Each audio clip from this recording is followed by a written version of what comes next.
Hi అండి. ఈరోజు ఖజూర్లు ఎలా చేసుకోవాలో మీకు చూపిస్తాను. కొంతమంది ఖజూర్లు అంటారు, కొంతమంది బిస్కెట్లు అంటారు. మేమైతే ఖజూర్లు అంటాము. ఇవ్వండి, ఇవి ఎలా తయారు చేసుకోవాలో ఎలా ఉంటాయో మీకు చూపిస్తాను. చూసారా, వేగిన తర్వాత అయితే ఇంత గట్టిగా ఉంటాయి. వేసే ముందు ఎలా ఉంటాయో, పిండి ఎలా కలుపుకోవాలో అన్నీ కూడా మీకు చూపిస్తాను. వచ్చేయండి. 1 కప్పు మైదా అండి, 1 కప్పు సూజీ రవ్వ, ఇగోండి 1 కప్పు పంచదార, 2 యాలకులు వేసుకొని మనం పౌడర్ చేసుకుందాం. ఒకే కప్పు మెజర్మెంట్స్ తీసుకోవాలి, అప్పుడు కరెక్ట్గా వస్తాయి అన్నమాట. ఇలా పౌడర్ చేసుకొని పక్కన పెట్టుకోవాలి. ఇప్పుడు ఈ పిండిలోని ముందు కొంచెం గోరువెచ్చగాను ఆయిల్ మరగబెట్టుకొని దీంట్లో కలుపుకుందాం. 1 కప్పు నూనె వేసి పెట్టుకుందామండి.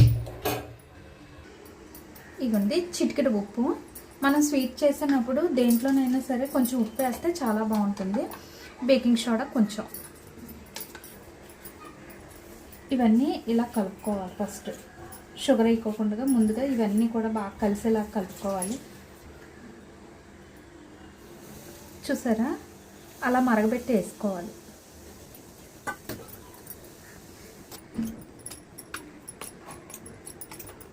నెయ్యి వేసుకుంటే ఇంకా మనకి బాగుంటాయి, ఎవరిష్టం వాళ్ళది.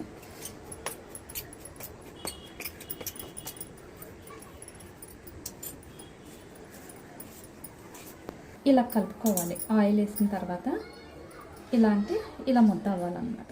చూస్తున్నారు కదా. ఇప్పుడు షుగర్ పౌడర్ వేసుకుంటాం.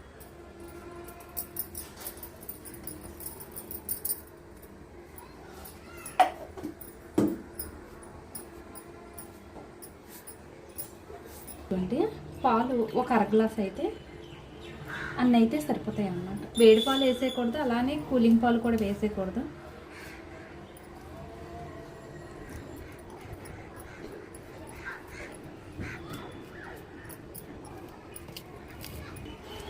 గట్టిగా పిసికినట్టుగా చేయకూడదండి, కొంచెం మామూలుగానే కొంచెం జాగ్రత్తగా కలుపుకోవాలి. నాకు 1 గ్లాసుల పాలు సరిపోతాయి.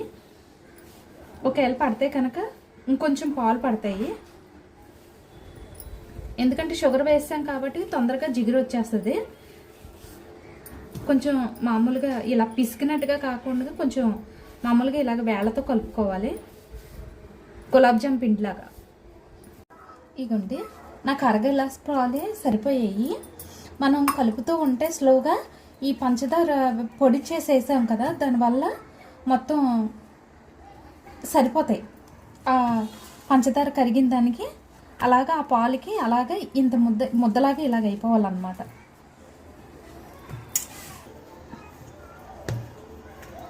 ఒక 10 నిమిషాలు దీన్ని రెస్ట్ ఇచ్చేద్దాం. ఇలాగా ఆయిల్ హీట్ చేసుకుంటే సరిపోతుంది. ఇలాగా ఆయిల్ హీట్ చేసేద్దాం.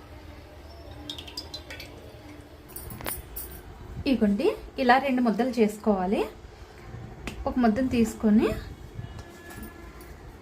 ఇలా పగుళ్ళు అవి లేకోకుండా కొంచెం ఆ ఎడ్జెస్లన్నీ అలా కవర్ చేసుకుంటూ కొంచెం మందంగా చేసుకోవాలన్నమాట.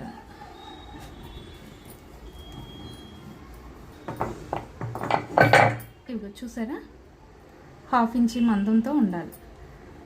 పాకుతో కోసేసుకుందాం. మన ఇష్టం, ఏదన్నా మూత ఉంటే కనుక ఆ మూతతోనన్నా చేసుకోవచ్చు. నేను ఎప్పుడు చేసినా ఇలాగే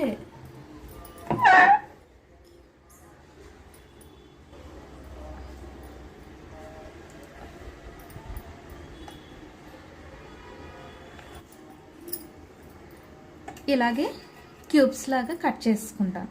ఆయిల్ మరీ హీట్ ఎక్కిపోకూడదండి, నేను సిమ్లో పెట్టాను. ఇలా ఉంటుండగా మనం ఒకటి వేసుకుందాం.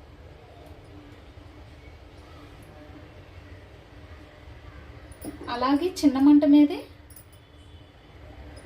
కొంచెం వేగినంత వరకు అలాగే ఉంచాలి.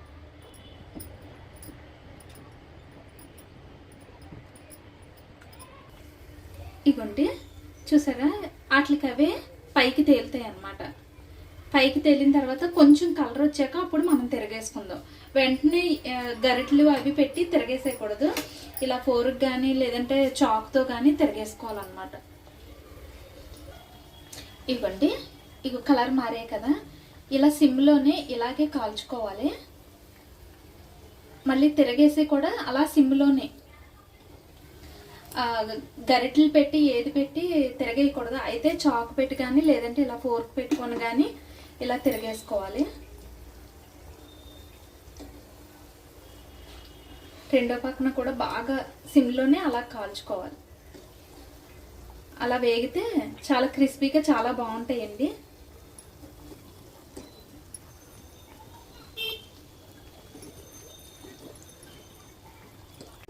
ఎర్రగా వేగిపోయాయి కదా, ఇలా వేగితే సరిపోద్ది. ఇలా వేగుతున్నప్పుడు మెత్తగా ఉంటాయి, కొంచెం చల్లారితే గట్టిగా అయిపోతాయి అన్నమాట. చూసారా ఎంత ఈజీగా రెడీ అయిపోయాయో. చాలా టేస్ట్ కూడా చాలా బాగుంటాయి. మీరు కూడా ట్రై చేయండి. ట్రై చేసి నాకు కమెంట్ చేయండి. మరి ఇంకెన్ని వీడియోస్ కోసం నా ఛానల్ని సబ్స్క్రైబ్ చేయండి. Thank you for watching.